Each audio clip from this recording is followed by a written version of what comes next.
Hi, everyone. Welcome to our panel on freedom of religion or belief. We have an incredible panel. It's a tremendous honor to be here with really distinguished leaders in this field who've given incredible portions of their lives to protecting the human dignity of all. We come from the perspective that religious freedom and freedom of conscience is a key human right, if not the key human right, because as soon as you lose that, you lose a whole host of other human rights. You lose religious freedom, the judiciary goes next, an impartial police force goes, women's rights go, and we know from studies that even the environment suffers. Rivers are dirtier when people are not free to believe and express their beliefs as they please. I'd like to start right by handing the microphone to Jan Figel, who's traveled the world studying freedom of religion or belief, advocating for some of the most vulnerable people on this planet, and both as the Van from the European Union's key representative on religious freedom, as a deputy prime minister, as a European Union commissioner. He has seen this over the world from a whole host of perspectives, and he's built bridges everywhere I've seen him go. He just published called Points of Light, and it ties this issue to human dignity. It's an incredible book. And Jan, if you wouldn't mind framing for us a little bit, what is religious freedom? How is it tied to human dignity? And what's going on around the world? Why do governments and religions feel that it's so important to speak out for others?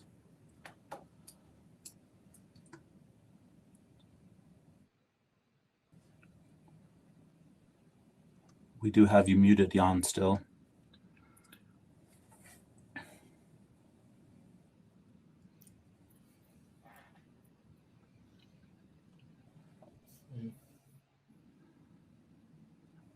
We can't hear you yet, Jan.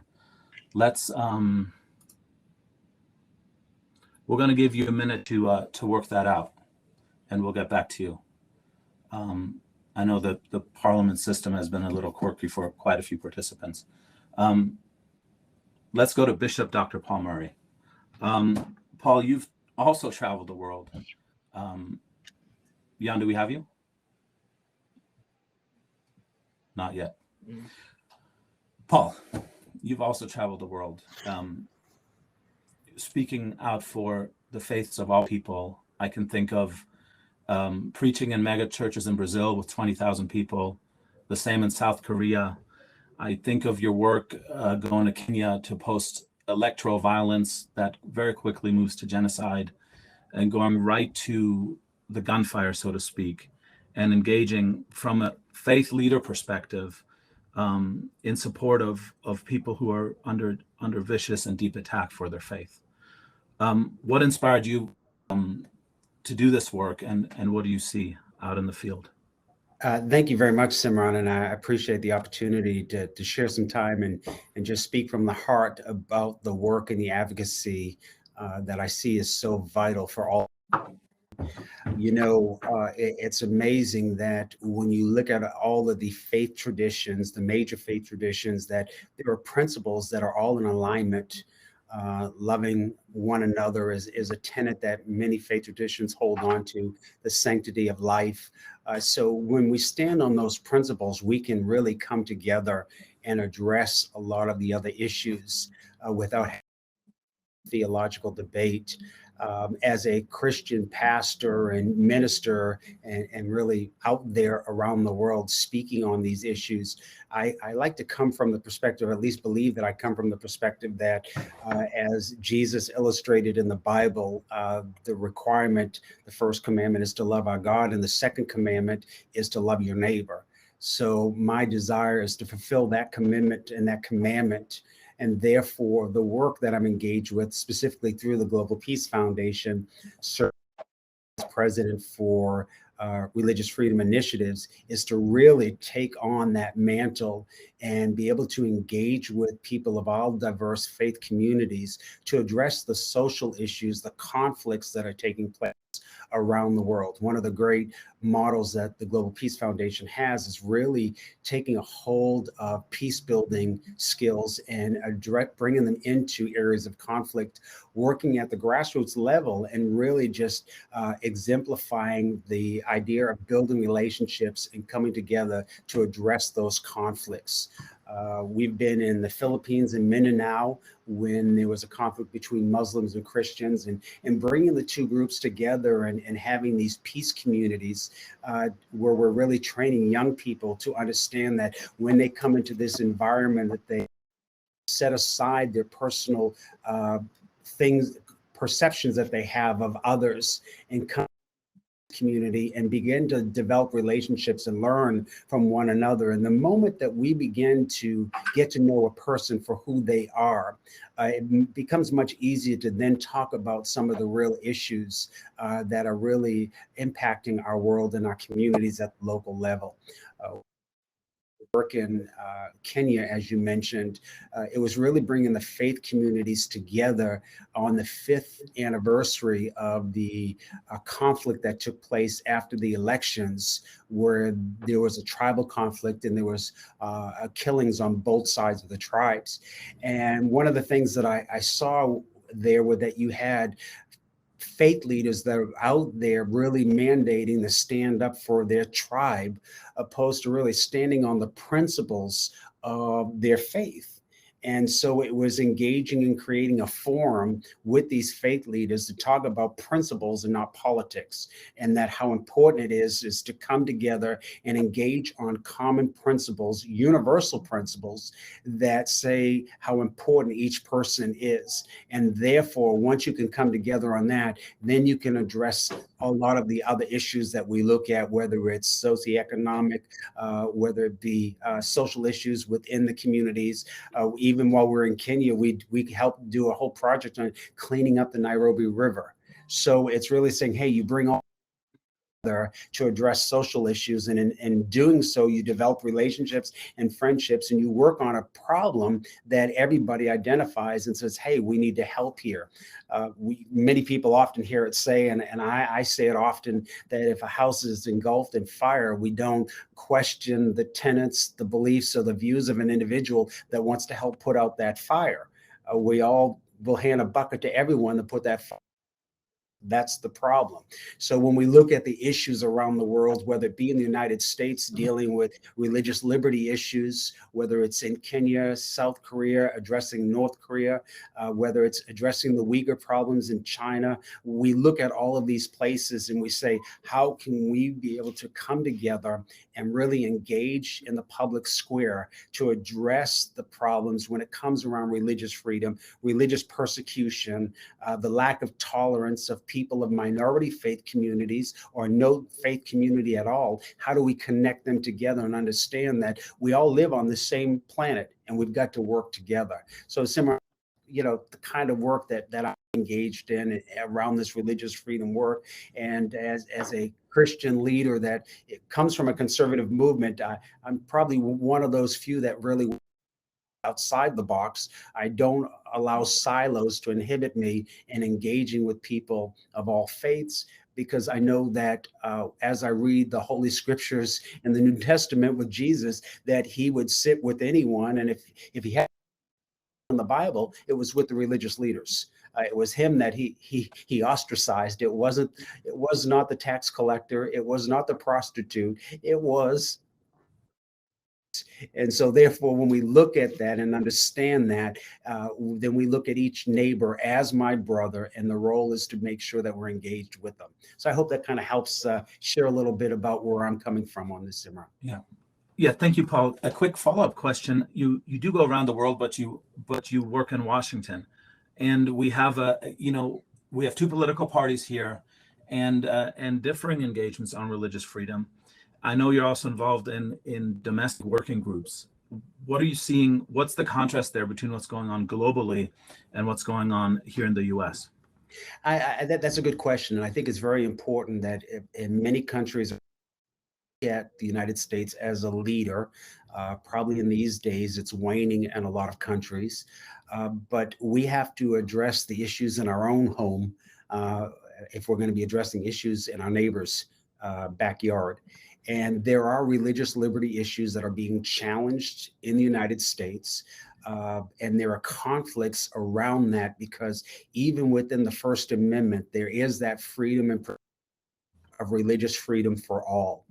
The problem that we have is that we have the encroachment of government and courts trying to mandate certain policies and procedures that inhibit the individual who holds to a certain belief system, and they're being forced to denounce their own or deny or minimize their own faith in order to allow others to be able to live the lifestyle or address life the way they wish. So when we look at that, we have to understand that when you operate in the public square is that place where everyone is engaged together.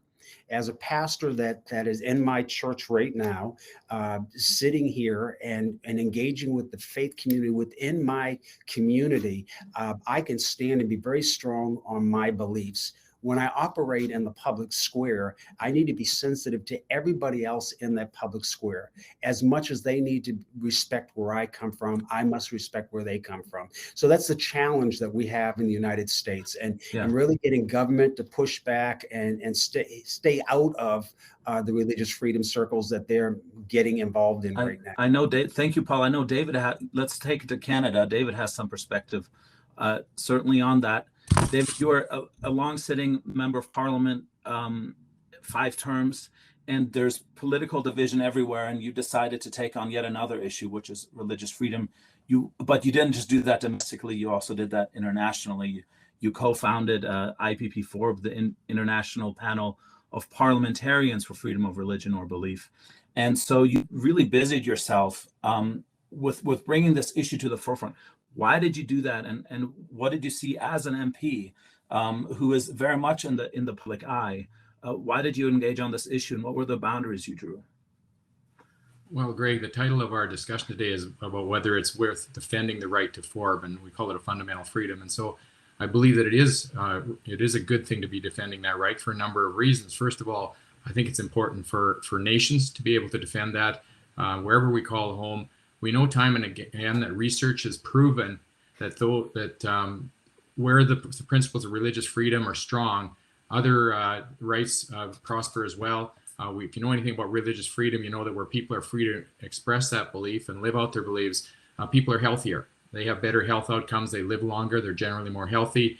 Economies are stronger. The economic atmosphere contributes to personal initiative. It contributes to the development of small businesses, those kinds of things, better overall economic prospects. We know that the environment is better as well. You mentioned this a little bit earlier, but there's a greater concern for the world around us and looking after it. And interpersonal relationships are more peaceful and equal. And that allows and promotes the freedom of religion and belief. It just naturally gives way to people allowing others to believe as they choose as well, or it should anyway. And vice versa, where these freedoms are restricted, we see that it has negative impact on all of those outcomes as well. And so it's important that nations understand that they need to be supporting these kinds of principles. So it's a good choice for governments. And as Fiona Bruce pointed out earlier in the other half of our discussion, this right is tied to many other rights as well. If this right is being supported, many of the other freedom of rights are being promoted as well. The freedom of belief is good for individuals as well. And I guess there's a reason for that. That's because human beings are created uniquely. Each of us has a value beyond our limited understanding. And we're all people of faith. And I keep saying that to people. Everyone is a person of faith. That's kind of probably the most important point that I want to make today. Everyone has a set of beliefs. That's a faith set that informs them about who they are, about where they think they come from, about where they think they're going. These beliefs are based on things they believe to be true. Much of it which is beyond their daily experience. We call that faith. And faith is not the prerogative of religion. It's something that sustains every single person. And that is why we support that for other people. We use these beliefs to direct our daily lives. Some may embrace a deity, others may not. Some may have Yes, Jan, thought we through got you. what I think you're online. Some may have thought through what they believe, others may have not, but we all use what we believe to energize our lives and inspiration and to live out our lives. So everybody's a person of faith. So in line with that, every person has the right to choose his or her beliefs. Oh, you're good? The choice is fundamental to being human. Ultimately, as we mature, we choose for ourselves, not for anyone else. So we can make solid choices or ones that turn out to be false, but we have the right to do that. And as far as I'm concerned, this goes beyond religious freedom in any one religion. It's the core of what actually it means to be a human being. But and I should mention, David, are atheists included in that statement? What if you don't have any belief or? Well, actually, they do have beliefs. All people have a set of beliefs about who they are, about where they've come from and where they're going. So I would say most of that belief is based on things that are outside our experience. So that's faith. We believe that what we've come to is accurate for our lives. And so I would argue that every person is a person of faith, and these principles are equally important for all of us. And I also would mention that it includes the right not to believe as others do. And it's our responsibility to support others' right to disagree with us. So just repeat that it's not just that we have the right to believe as we do, but we have the responsibility to support the rights of others to believe as they do. And coercion is no part of this equation. So it's a very direct, I think, application of the do unto others as you would have them do unto you. You had asked for a bit of a personal perspective, and I'd just like to do that for a couple of minutes. As you know, I had the privilege of serving 6 terms in the Parliament of Canada. I ran for office because there were some economic freedom issues that I thought were important. But once I got there, I realized at one point there was nobody working on these freedom of religion issues, and I started to get an interest in them. And then I had an opportunity to meet Shahbaz Bhatti. And we met him about 3 weeks before he was assassinated. I know that he had the opportunity to stay in Canada if he'd chosen. And his words were, if I don't go back, there will be no one there to protect the minorities. And so he made the decision to go back, paid the price with his life. Back to Pakistan, of course. Back to Pakistan. And in my mind, I thought if someone can make that kind of commitment, at least I can show an interest in supporting these rights for other people. So we decided to try to do what we could do from our office, our parliamentary office. We set up what we called annual parliamentary forums on religious freedom. The first couple were not well attended, but as they built up into the 7th and 8th forums, they were sold out as soon as we announced them. So it was obvious that there was interest growing in that issue. We brought forward a motion on religious freedom in the House of Commons, and much to my surprise, there was unanimous consent for that. We were served on the committee for a subcommittee on human rights within the Parliament. And then in 2014, I had an opportunity to meet with a number of MPs in Oxford, and we decided to try to develop a network to support parliamentarians around the world who supported the principles of freedom of religion or belief. And out of that came a network we called IPP4. We think it's one of the worst acronyms probably ever invented, but it stands for the International Panel of Parliamentarians for Freedom of Religion or Belief. And it has grown to include over 300 parliamentarians from all political stripes, all religions, around the globe. We have done events in large events, small events. We have partnered with a number of organizations such as the United States Commission, the ASEAN Parliamentarians for Human Rights. There's a group called C4 in Southeast Asia and many others as well. And so that the intention of IPP4 is to be a support and to build a network that supports parliamentarians who have the courage to step forward on these issues. And as we see from the other day in England, this is not a risk-free environment for parliamentarians with the death of Sir David Amos, which we all express our regret and sorrow for. We've organized events. We've had an Oxford training school, we've called it, to bring parliamentarians in and train them on the basics of religious freedom, and then try to get them to go back to their legislatures and take this up.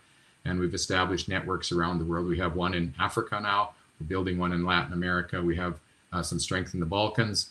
And we've done fact-finding missions into places like Nepal, Myanmar, and a number of other things. So one of the most interesting things I think that we had was a group of our women MPs who had gone to New York to meet with the UN Women's Group.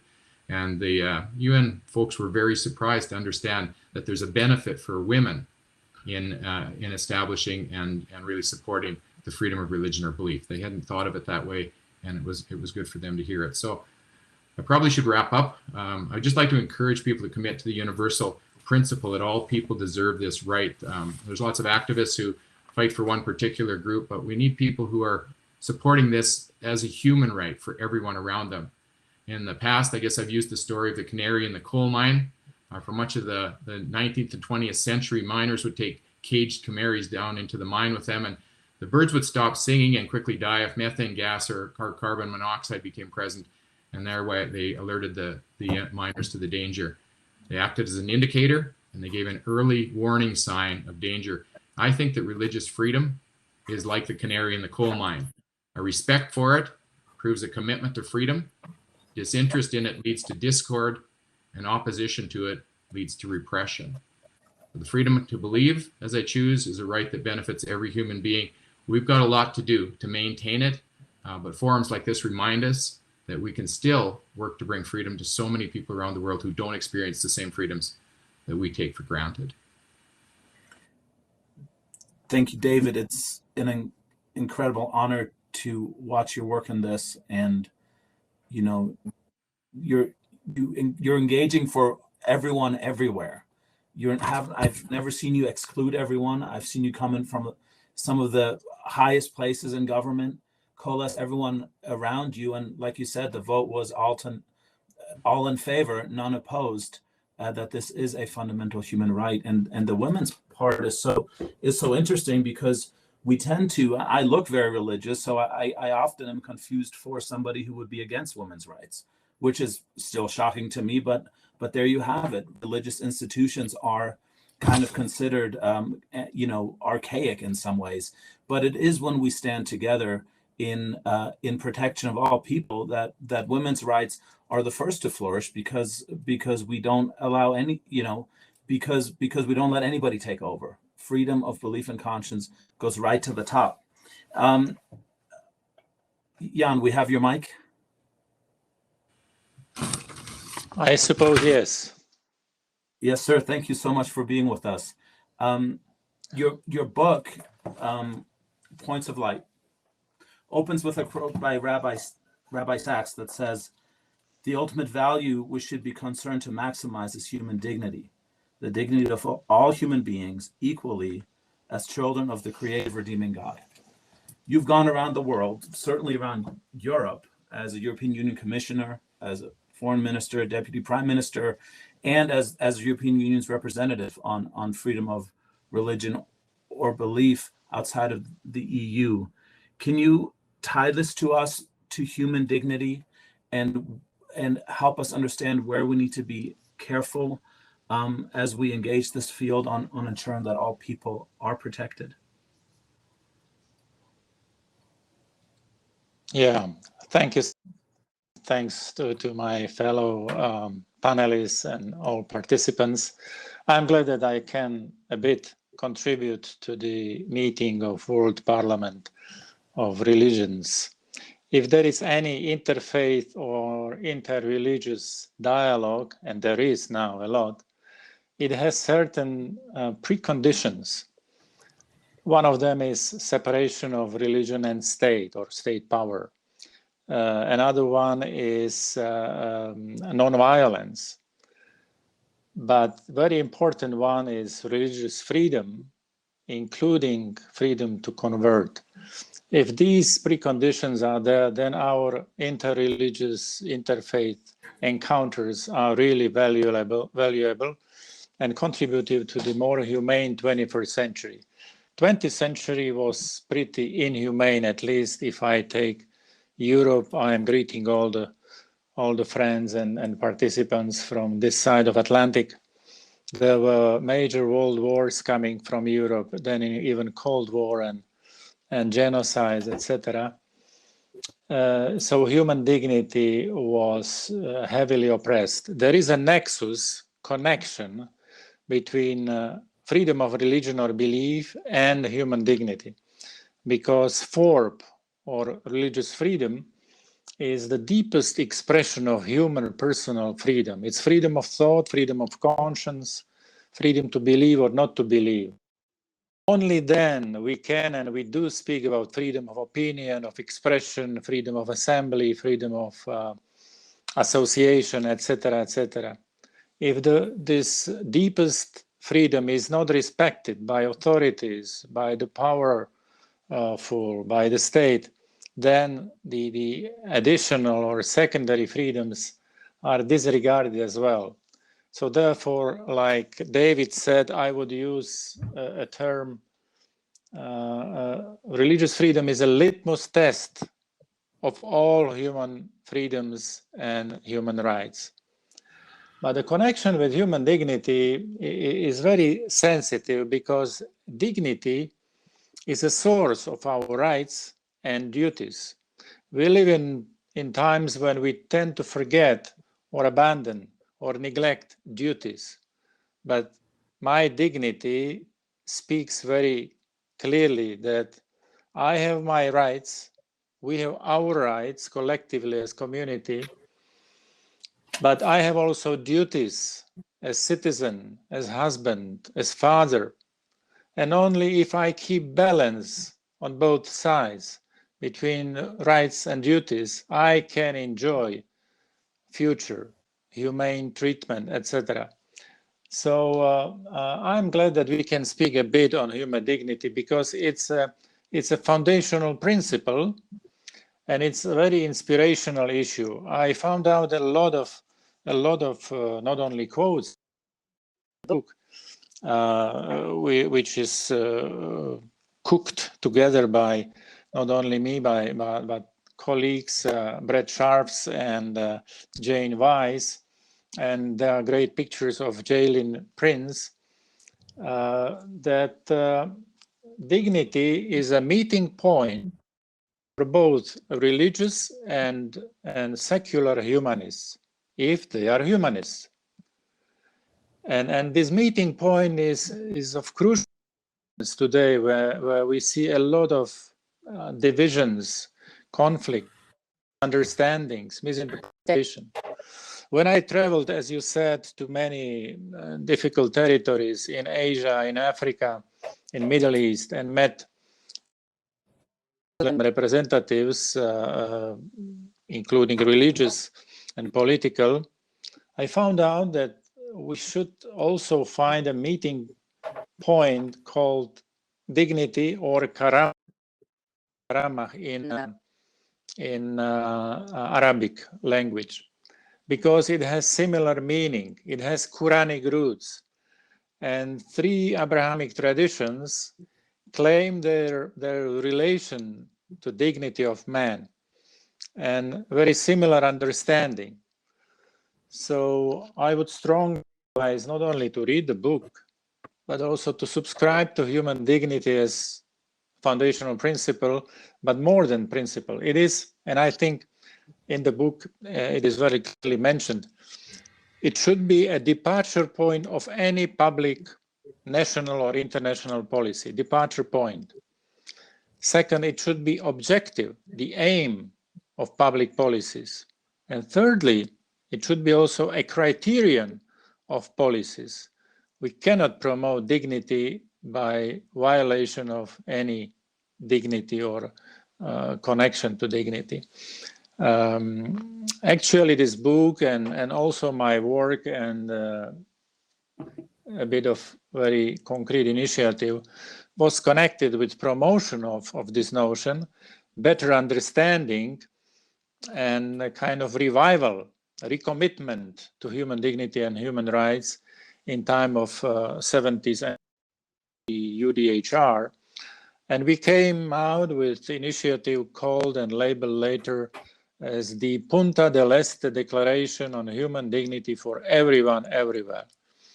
It's open for signatures. There are hundreds of signatories from academia, from politics, from religious leadership. And I think that we need actually not only to sign for such strong commitment, but also promote culture of human dignity, which is actually based on the most ancient 2 principles of morals or ethics, which is golden and silver one. The silver one is don't do the others what you don't want the others to do unto you. And the golden one, do to others in a positive sense what you want the others to do unto you. So here we meet from two kind of angles in one point, because this is very important for living together in diversity. We are all different, but we are in dignity, whether we come from dead or non-religion, or from royal family or homeless family.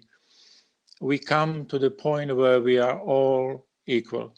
And I'm glad that there are people who understand this, but also who are committed to promote equal dignity, equal worth of every human being. Thank you, and all the best to you. Jan, thank you very, very, very much for your life's work and for this book. It's an honor to be with you and to work side by side you from time to time in this field. Learned a tremendous amount from your engagement. We are right at the 14-minute mark now, so I'm going to Miguel Diaz. Well, David mentioned Shabazz Bhatti, who, in the religious freedom movement, we have these heroes that kind of gave it all. Shabazz was assassinated because he went back and he fought for minority rights, Christian minority rights in Pakistan, and he gave his life for it. There's countless examples of people who go all in the protection of the weakest among us in the most austere environments. Miguel has also gone all in his own way. And I think eventually he will be one of the heroes of this movement. I don't want to make that too big of a statement, but that is my feeling when I talk to him. Miguel, you were the theologian ambassador who met the theologian Pope. You represented the biggest military force in the world at an embassy at the largest religion in the world, at the Holy See, at the Vatican. You went in not as a politician, but a theologian. And you have, in your life's work, looked deeply at the conflict between theology and dignity, the dignity that Jan described, and what that means to each of us. You teach on it today, where we're just talking about COVID. And would you please share with us your sentiment and your feeling about that intersection? And we have you muted, sir. Yeah, thanks. So you did a great summary there in terms of trying to capture where I come at this topic. So I come at the topic as a practicing Christian, and some of what has already been stated are things that I endorse 100%. For me, the love of God and neighbor is my passion, and in particular, coming from from my own theological background, it's the not while I love every neighbor, I try to pay particular attention to those that are marginalized and oppressed around us and among us. And that's not just Christians, but any human neighbor who is marginalized and oppressed. And so that has been my life's work. That has been, prior to becoming an ambassador, I had been writing on this theme. I come at it then as a human rights advocate and someone within the Catholic theological tradition.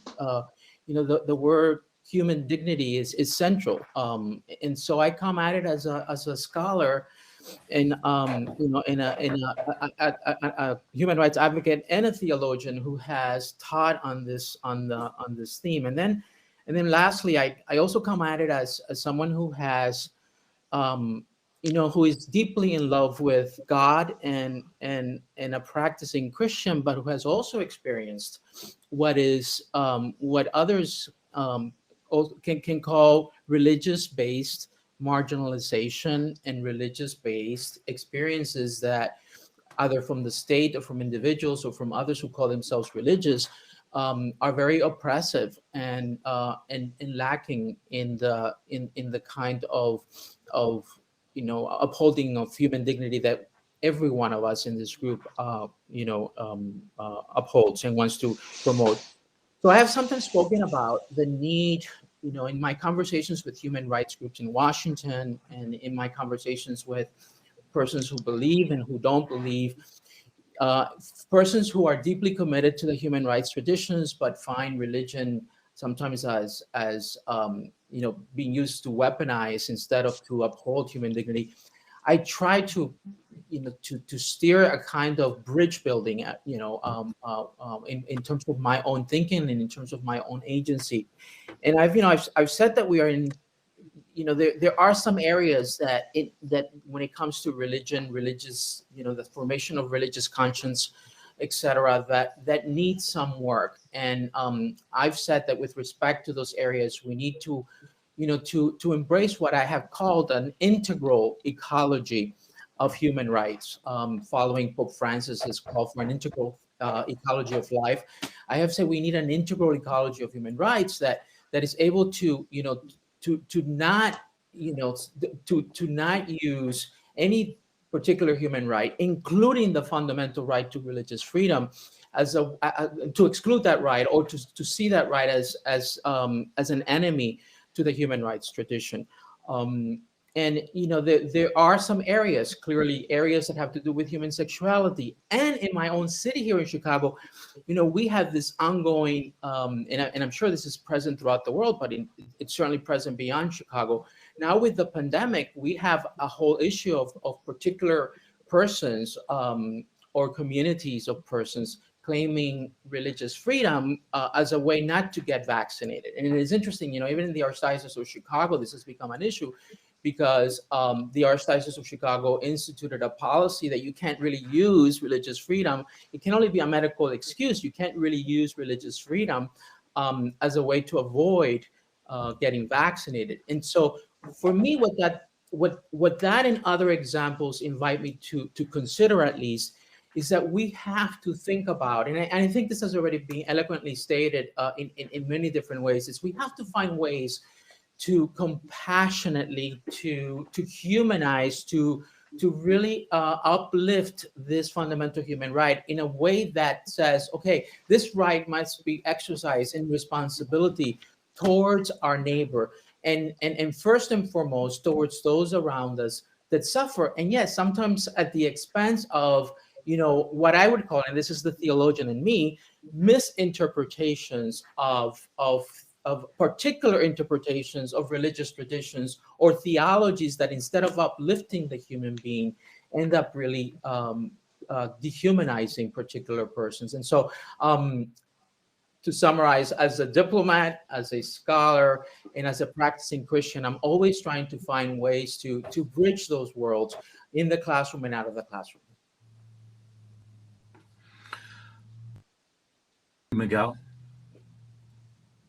what was your experience at the Vatican, working theologically on human dignity and religious freedom? Well, that's like being on steroids, right? Because of course, at that place, you're going to be able to. I mean, this is a religious institution after all, and if you can't defend religious freedom there, in terms of all the ambassadorships that we have, that would be a place where, and also given my background as a theologian, where that is able to be done. And I worked closely with folks like and our ambassador at large to religious freedom at that point was Dibaka, to work on issues that would promote that, the practice and the protection of religious freedom, not just for Christians, but for various populations around the world. And I think that, and I mentioned a little bit my own experience. I'm Cuban American, and so my parents left Cuba when I was very young, and they took me out of Cuba. We all know that in some countries and in some forms of government, the first ones to be expelled in the island were religious institutions, and so this is part of my background. And so in some ways, my own history speaks both personally and and communally, speaks to this, to this ongoing effort to, to stand up for something that I deeply value, while at the same time recognizing that there are instances where religion can be misused and abused, contrary to its very principle to uphold the dignity of all human persons. At the State Department, I found myself, this is an interesting way. I found myself trying to precisely steer this kind of bridge building between, on the one hand, those that see religion as a problem, right? And whenever religion gets involved, it just makes more problems. And on the other hand, those that would see just a one-sided interpretation of religion or a particular theological or religious tradition as the only way. I think that these are the challenges that we have, right? So. Thank you, Miguel. And anybody who looks you up is going to get a full perspective on what that means. You went light on your personal story. Thank you for holding that balance for so many years, and we look forward to working with you for many years to come. We're at the 4-minute mark, and this happens to the final speaker. Sometimes they go the shortest, but Greg has an incredible amount of perspective and actually things to say about this. He's the chairman of the IRF Secretariat, and for the last 10 years has convened a roundtable in Washington where people of all faith traditions and none come together. It's about 100 each week at the moment. 900 organizations come in and out, dozens of governments that talk about this issue in real time. And he's now established 25 of these roundtables around the world, and he has a stated goal of setting up 100 of them, 100 roundtables around the world where people of all faith traditions and none come together to stand up for each other and fight for this fundamental right to human dignity. So, Greg, you've heard our speakers. We have there's an incredible caliber of leader that engages on this issue, but it's getting worse around the world. It's in the last couple of decades, it's gotten worse and worse and worse. What does this movement need now? What's your call to action? What do we need to do over the next 10 years? Thanks, Simran, and thanks I'm very honored to be part of this distinguished panel. Thank you to each of the panelists, my fellow panelists, and I'm working with a lot of you, and Ambassador Diaz, great to meet you and be on a panel with you. I got to give you the 2.5-minute executive summary, but honestly, the way we're saying it right now is that because we've been looking at this for the last year, and there's this global movement building around religious freedom for everyone.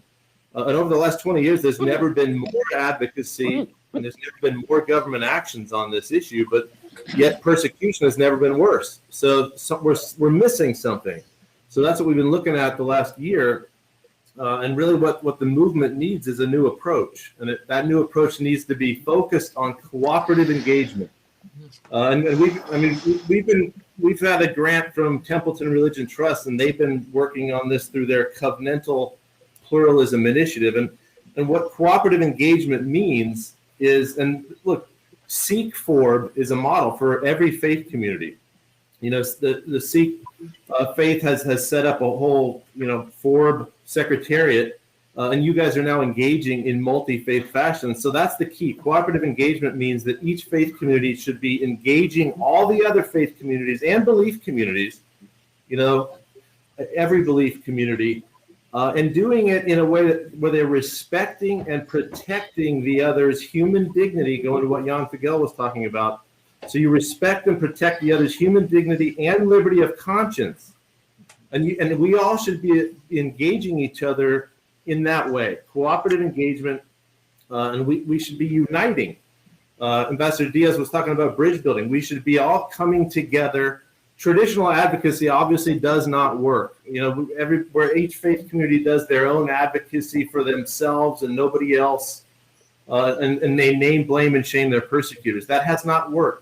So what we're trying to do here, and the call to action, is cooperative engagement, where we all representatives and all faiths and belief communities come together, unite, share their stories of persecution, and then basically launch multi-faith initiatives and start engaging governments in the same way, cooperative engagement of governments, and standing up for each other, uniting and standing up for each other. That is the solution.